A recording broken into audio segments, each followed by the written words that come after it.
like to highlight the FoodTech development in my country applications event, key organizations, and then tech and R&D, and then government policy in Thailand. As you may know that Thailand is a farming countries and rice growing countries. And then we are one of the agriculture industry player in these regions. And then if you can see that in the historical data, our, our, our, our workforce is about 33% that work in the agriculture sector. But however, the contribution of the agriculture sector is only 12% of the GDP. So we are facing the challenge in the agriculture industry and food industry, especially in the agriculture industry.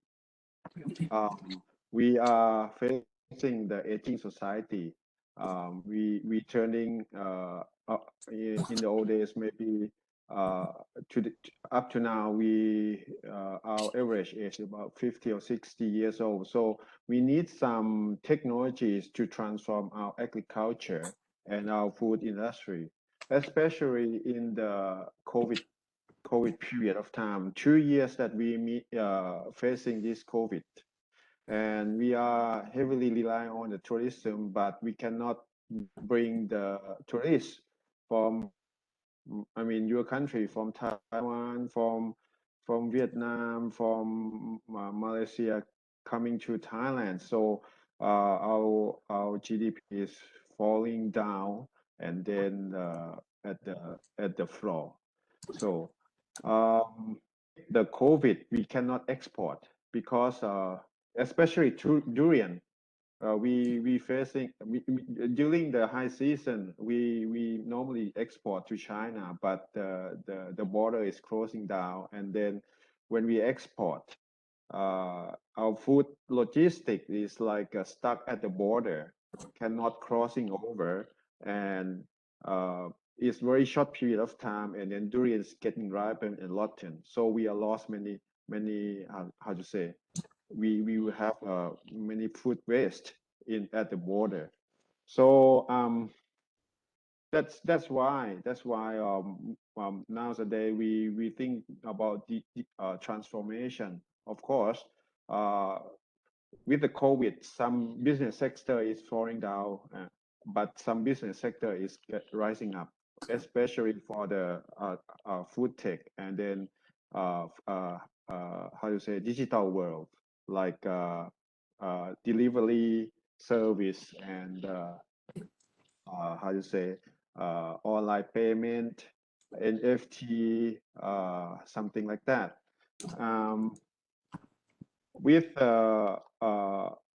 With this, we think that the technology, some of technologies in the food tech is like getting bigger and bigger.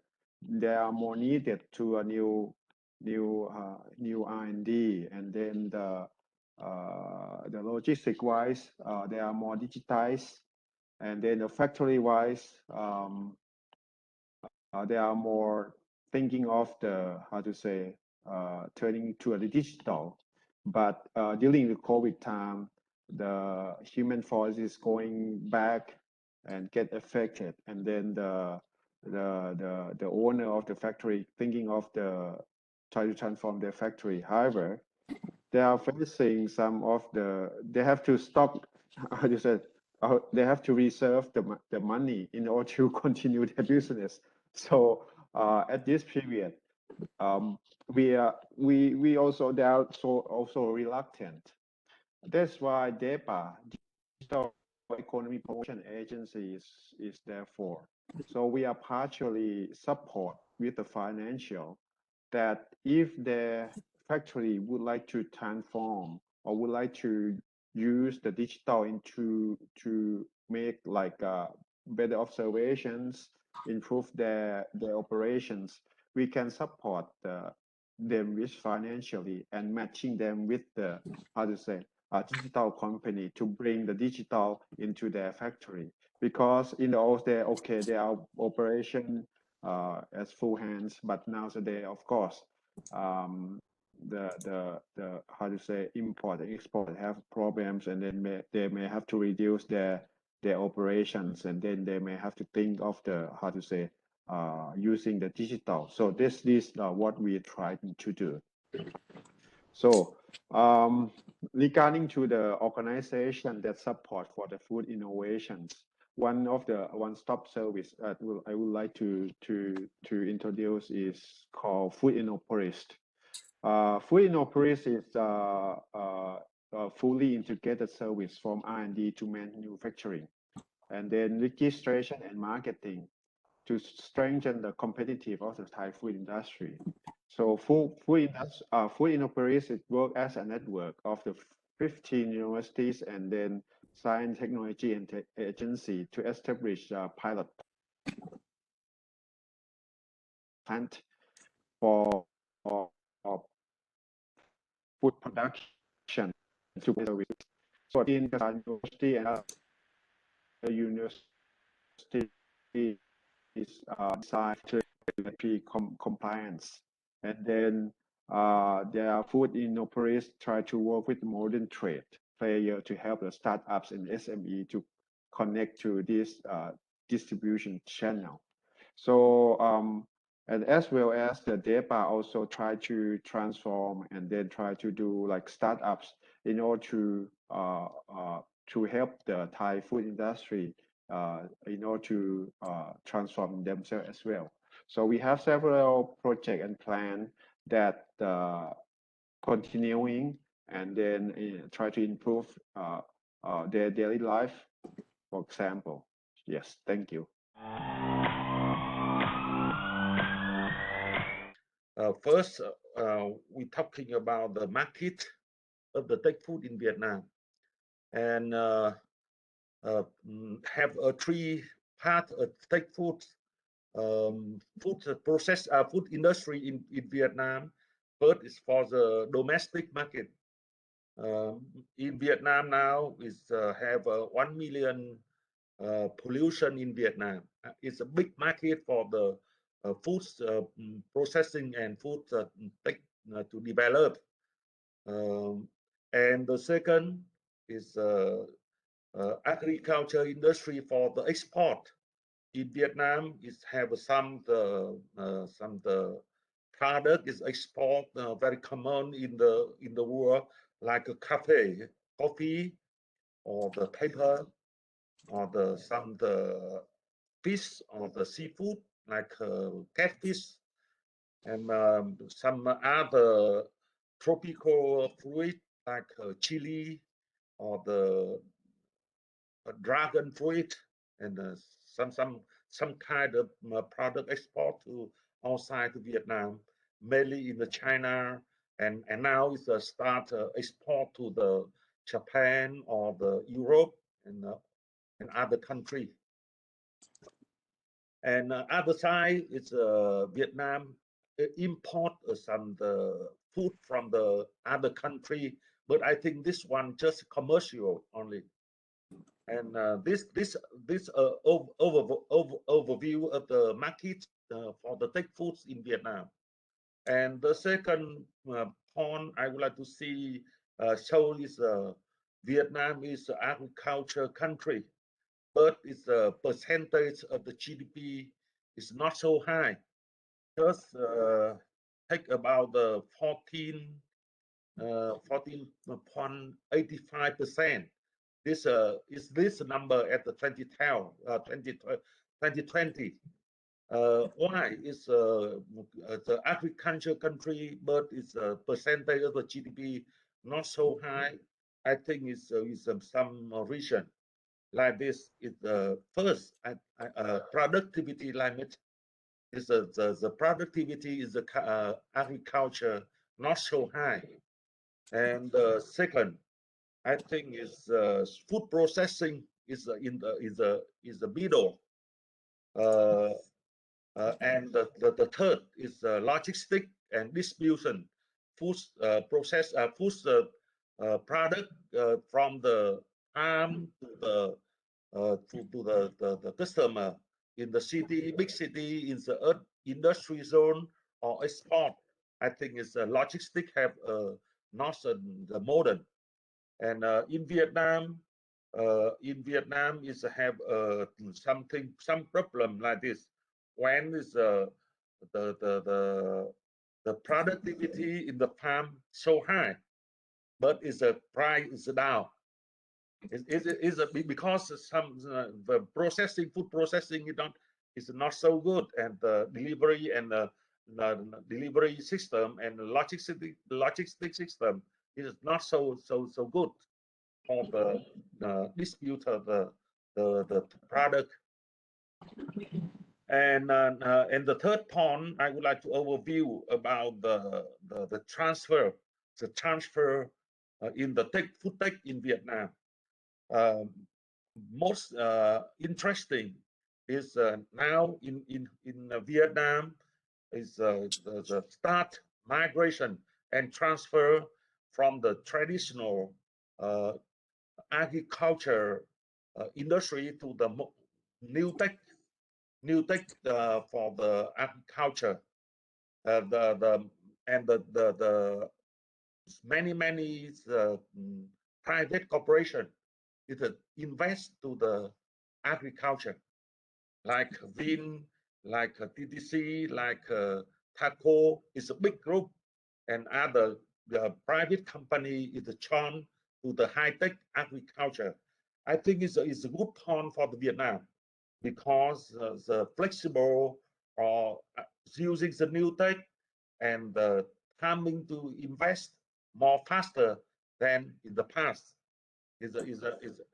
and the second is in Vietnam is transfer with the the digital world for the logistic, for the digital economic is a grow up is fast, especially through the COVID at that time over 1 year. In have a transfer very fast everything in the digital world for the other industry, but it's agriculture. I think the growth is very fast, and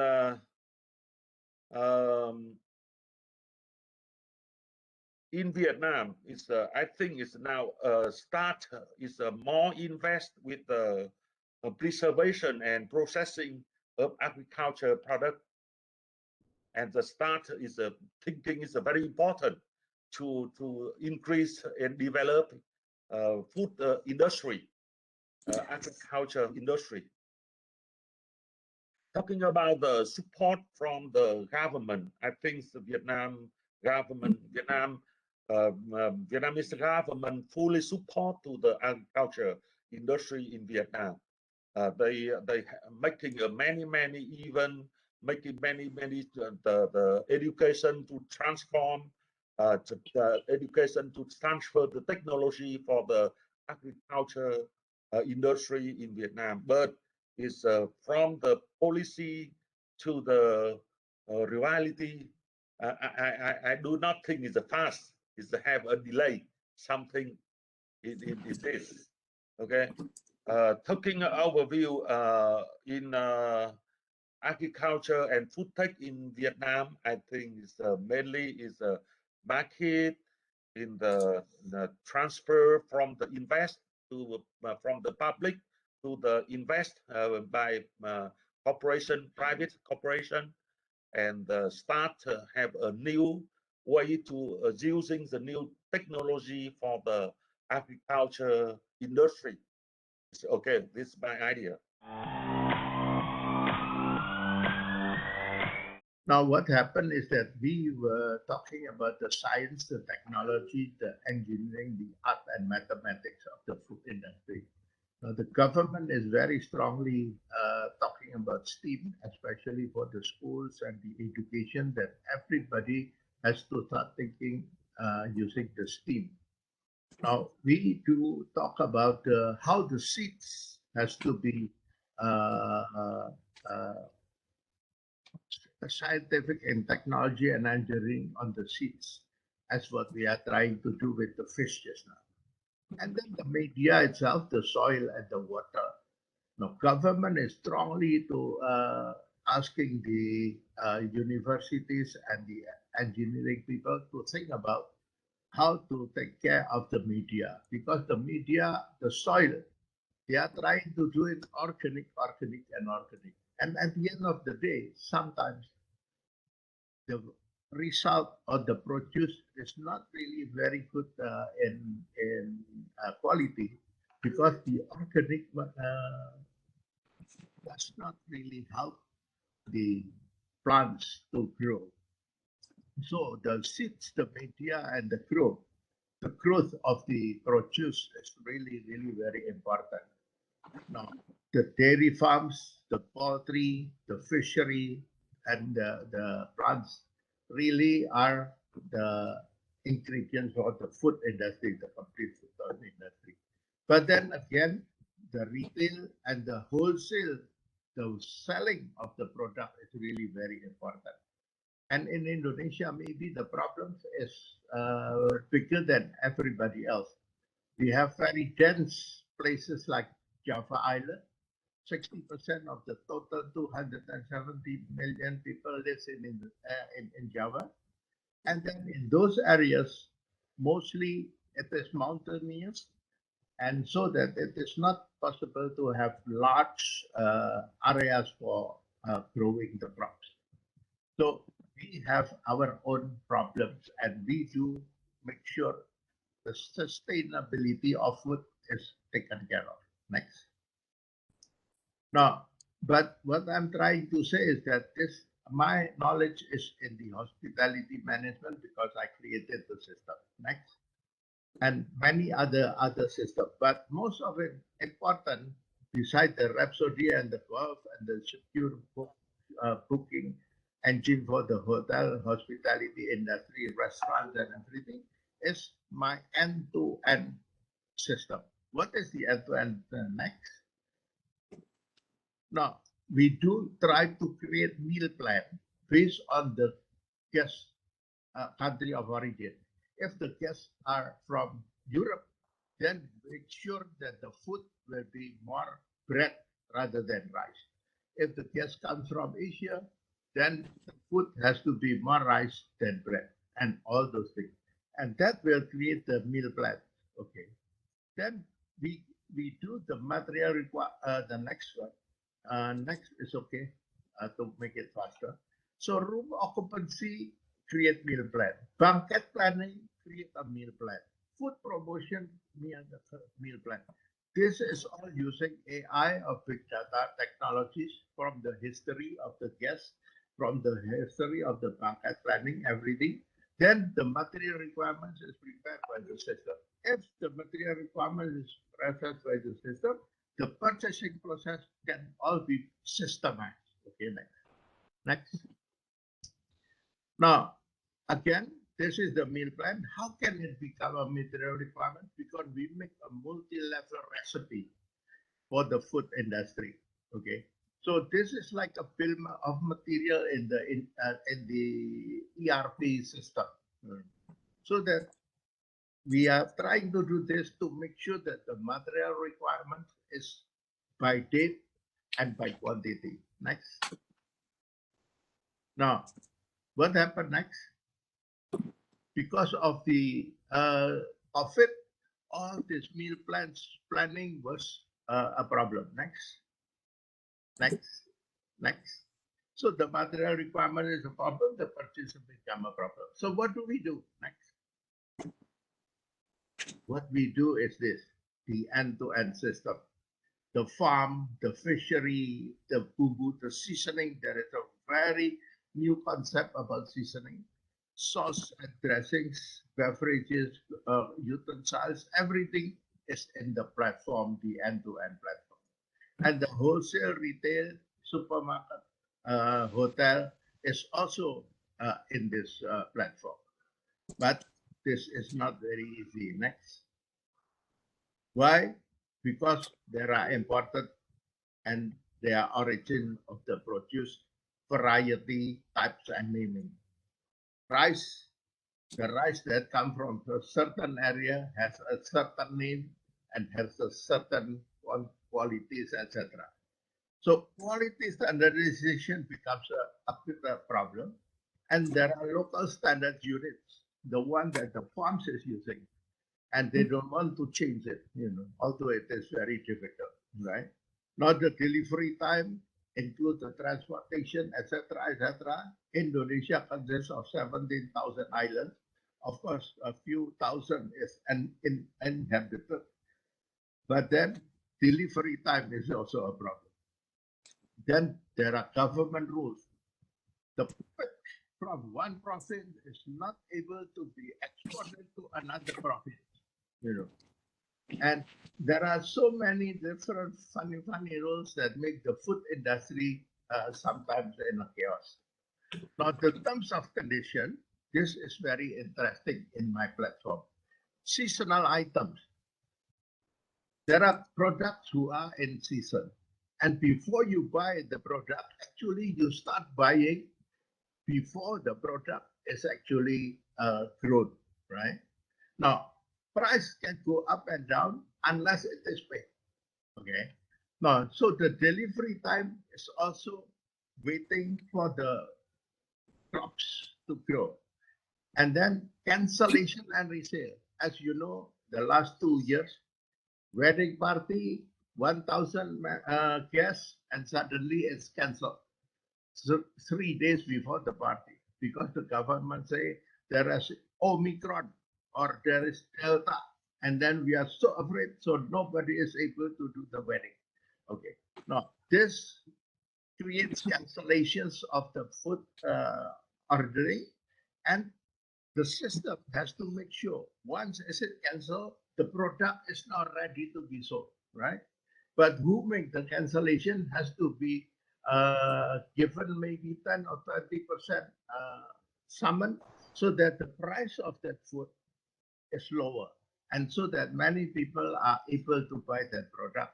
So that we are. Mr. Hidayat, please not go too detail, okay? Yeah. Okay. Now the last one for you to understand is the financial system.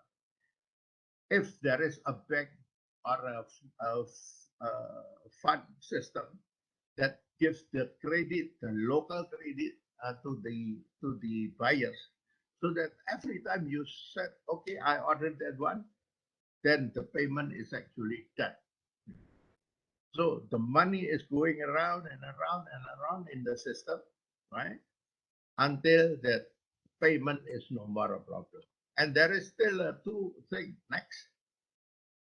The most problem is the weather. All our food industry is influenced by the weather with its uncertainty.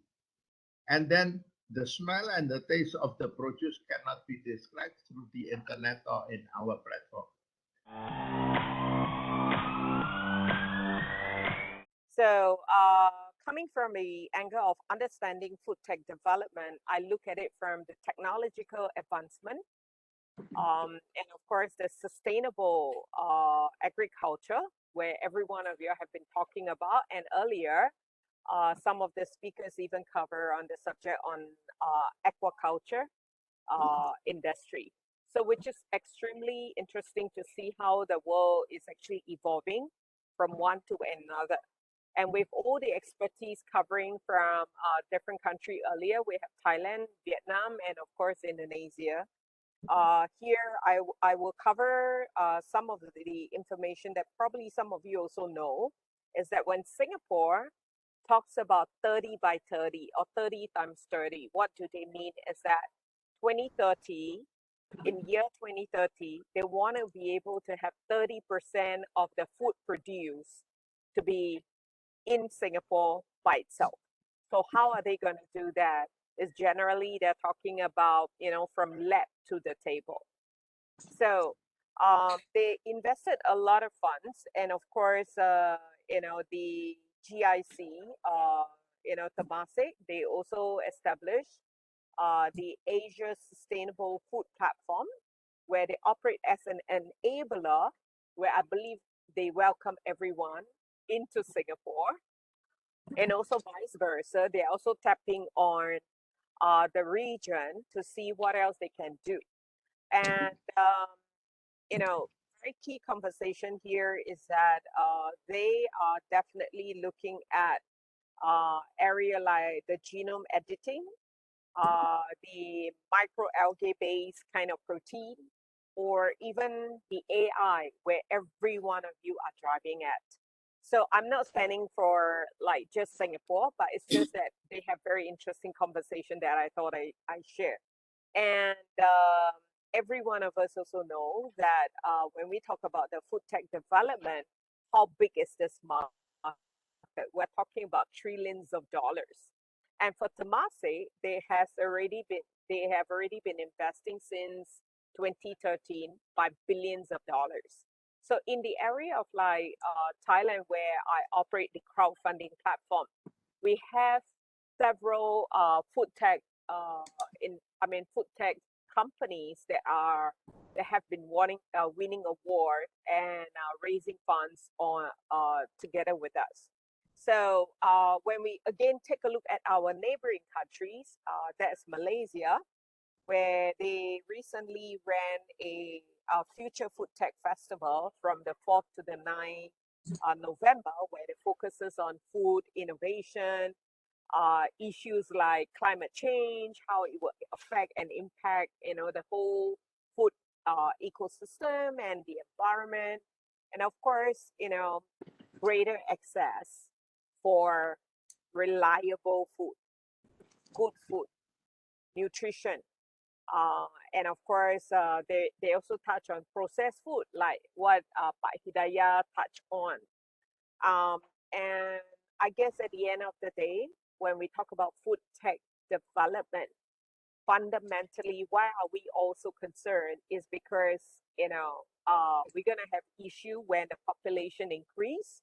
We may not have sufficient, but at the same time, when we pay attention to this whole entire ecosystem, there is also food wastage. So how do we handle those conversations? So, you know, over to Dr. Denise, you know, where we talk about food tech development, there is also a huge conversation on waste management. So I guess today is not the conversation for that, but I'm gonna pass over to Dr. Denise because, you know, the whole entire conversation on food security, food safety, food nutrition, all these are very powerful conversation. The biggest challenge is how do countries actually share and willing to come together to work on the policy such that we can help each other. Because this is a global concern. It is not just a Indonesia concern or a Singapore or a Thailand. So it is everyone's concern. So when the technology is, you know, developed further, you know, it is how we can tap on the expertise of the region such that we can learn from each other and support each other and grow from there. And so since I'm from Startup Terrace, which is the largest international startup hub in Taiwan, and also from GoSmart, the smart city network in Taiwan. So maybe I would just introduce two foundations or some information to you. And one is about the Haoshi Accelerator Program, HAOSHI.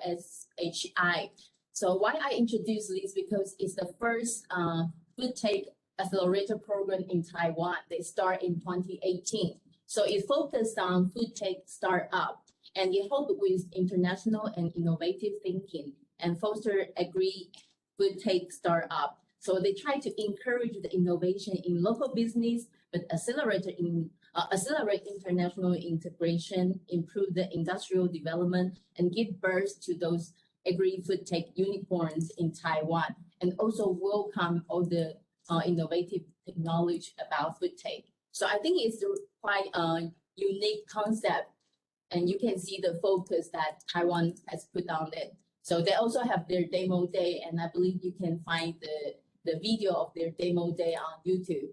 Another thing that I would like to mention is, since we are from startup campus, so We also have venture capital. They focus on food tech startup, which is very special. They call Foodland Venture.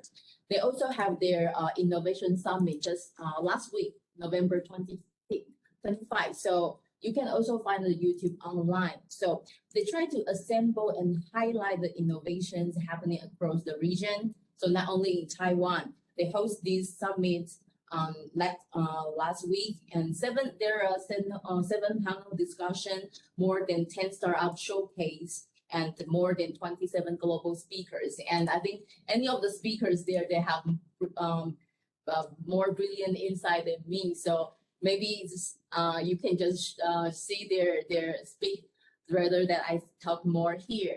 So that's something I would like to share with you. And I'm happy to be here to learn a lot from you. Thank you.